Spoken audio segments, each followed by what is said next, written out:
So the Hawks fired Nate McMillan. I think that was earlier today or yesterday. It was yesterday. Yesterday.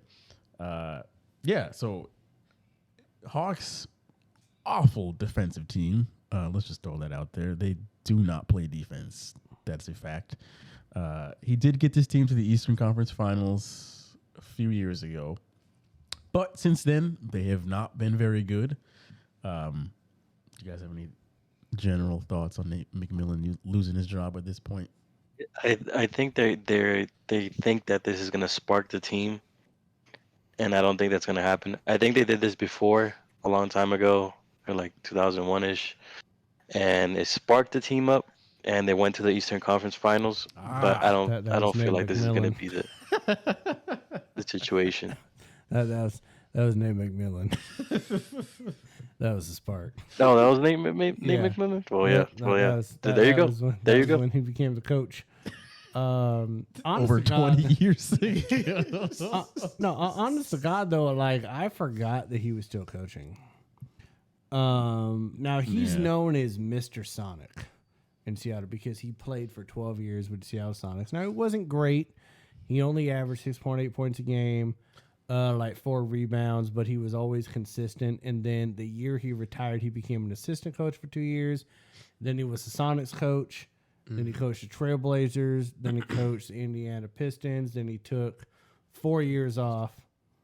Not the Pistons, Pacers. Took 4 years off and then was an assistant coach and got promoted to head coach and then took him to the Eastern Conference Finals. Yeah. And he's been the coach ever since then. But honest to God, I forgot that he was still coaching. Maybe because head coaches don't wear suits anymore. And he was always known for wearing like the tan suit coat, and so you don't see that, so it's out of sight, out of mind. And I don't know, like Trae Young has less years, and then Nate McMillan has left on this earth. But he's just he's just an old soul. I love him to death. I love what he did for the Sonics.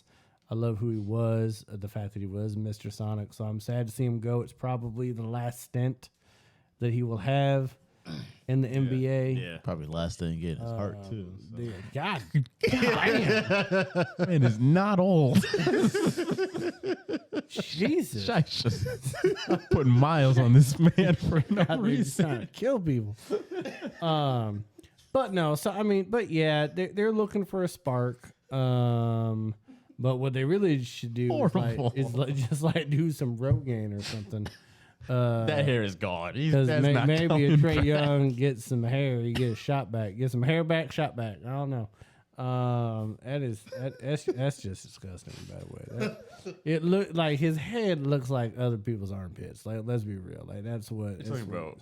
Trae Young. Yeah, it's just you just lifted up. Like, hey, there's Trae Young's head right there.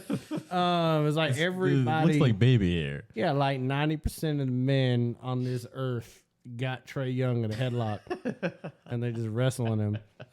He just needs to shave it. It just needs. To I think that needs to be more of a story than Nate McMillan not being a coach anymore. I think it sounded like him, Trae Young, and McMillan did not have a very good relationship, which was starting to show these past couple of years. But the Hawks they're kind of resetting right now. Like they got rid of the GM, Travis Schlenk. Back in December, and they brought in Landry Fields, which was interesting. But yeah, it seems like they're going after Quinn Snyder now to be their new head coach, which is like the clear kind of best candidate out there. I think they need to land him because he had a lot of success in Utah with a very good backcourts with Donovan Mitchell, Mike Conley at some points. This is kind of a similar situation where he's like he's not going to have a lottery pick though. Like Atlanta's good enough to get close to getting into the play-in or getting into the playoff. Like he's not going to have the opportunity to draft to land a Donovan Mitchell or Donovan Mitchell like he did before. But I think as currently constructed, like with Murray and Young as his backcourt, I feel like he could get them at least into a playoff spot. Now, after that, all bets are off. Yeah, but that's what Utah did. They ended up getting rid of everybody. Yeah. So like my whole thought behind this process is that to me Atlanta and Utah are very much the same as far as Right. like, markets. Right. Now I know Atlanta's a much bigger market, but they're not spending money like other people, and Right. it's not a destination. Yeah. Right. No NBA superstar is like, you know what? Atlanta. Yeah. They ain't burned down a Wendy's in a while. Let's go play for them. Right. So I just don't think it's going to happen. I think Atlanta's going to keep being Atlanta. Doesn't matter who they put in there. Yeah. And Trey Young's going to be gone in 2 to 3 years. Yeah. Probably. Unfortunately, that's the other thing is like coaching at some point kind of doesn't matter because those guys just don't seem to care. Like there's not much effort in Atlanta.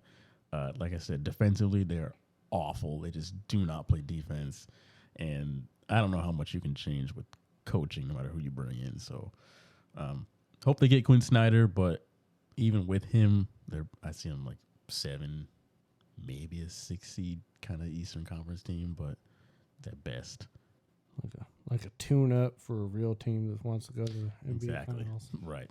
Little appetizer. But yeah. Go ahead, Shaq.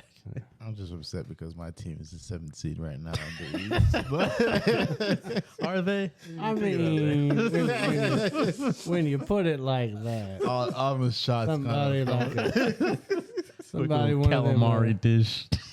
one of them like Nacho. onion blossoms from the outback.